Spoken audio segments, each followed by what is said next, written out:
when it comes to like a sports podcast, stuff like that, especially when the players are actually conducting it, you're guaranteed pretty much to kind of get like things and opinions, point of views that you're never really going to get anywhere else. So I definitely appreciate that point of view when we got a lot of the athletes doing their own podcasts and stuff like that. But does the nigga Draymond Green have a humble bone in his body?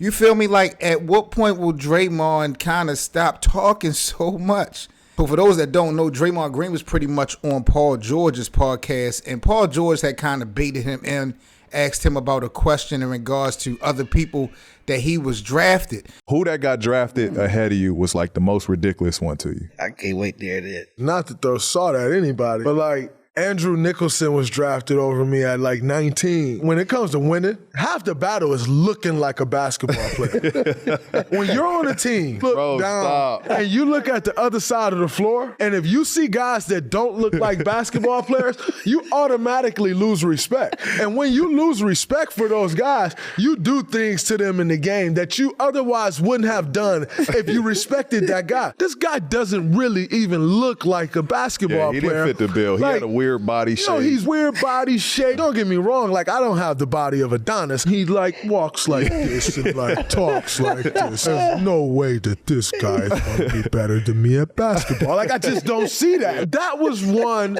that really, really, really pissed me off. Now, the professional would have basically, not thrown no shade or found a way to answer this question without throwing anybody under the bus.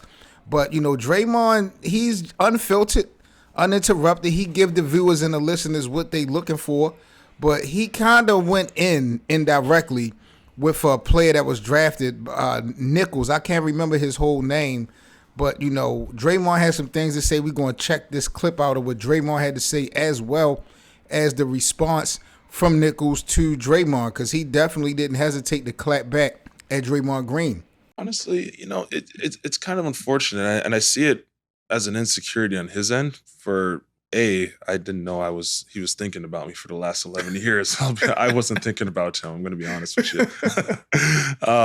B, I didn't really realize St. Bonaventure was a really hard name to pronounce. Maybe it's a good thing I stayed 4 years in college. That's why I can do it.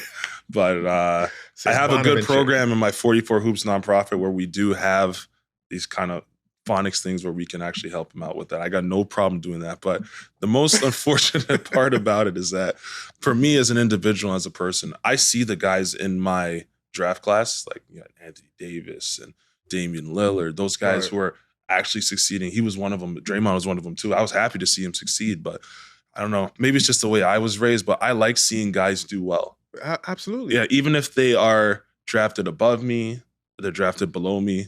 That's just my kind of personality. And I'm happy to see that he's gotten to max contract. I have to see Damian Lillard is thriving. I have to see AD won a ring. He's playing with the Lakers. But, when someone has kind of that insecurity and it doesn't want to see someone else do well or is questioning 11 years later why this guy was before me, it's kind of disappointing. The nigga Draymond, when is he ever going to humble himself?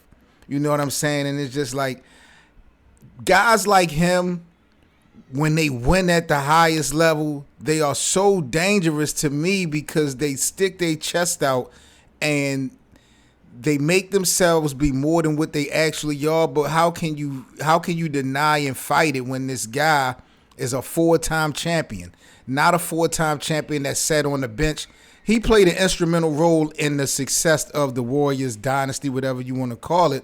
But he also played a major role in the demise, in my opinion, of the amount of success that Golden State could have had. Like Kevin Durant being gone, I blame that on him. Jordan Poole being gone, I blame that on Draymond.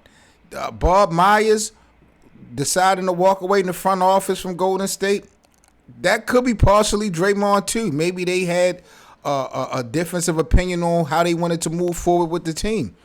And Draymond, to me, I'm hearing that he don't have a relationship with Alex Kuminga. It's just a lot of ongoing stuff with Draymond Green, and I always felt like he's been more of a liability to an asset, and he doesn't hesitate to bite his tongue. and it's a good look for the viewers in talks and storylines. But he just never really been that guy to me to be able to stick his chest out like that, despite the hardware that he's gotten. Because it's a fact that without Stephen Clay and Steve Kerr, I don't have Draymond Green being a 4-time champion, if a champion at all. I just never got that out of him. But, I don't want to be disrespectful to his play. He's put the work in. But, throwing this guy under the bus, to me, was just weak. It was weak on Paul George to even ask the question because you knew which way it was going to go. You feel me? Especially going with Draymond Green. I guess Paul George trying to get some clicks and some views for his podcast, even though he need to be focused on his damn career because the Clippers was about to send Paul George packing to New York. But the Knicks didn't want to sign the extension.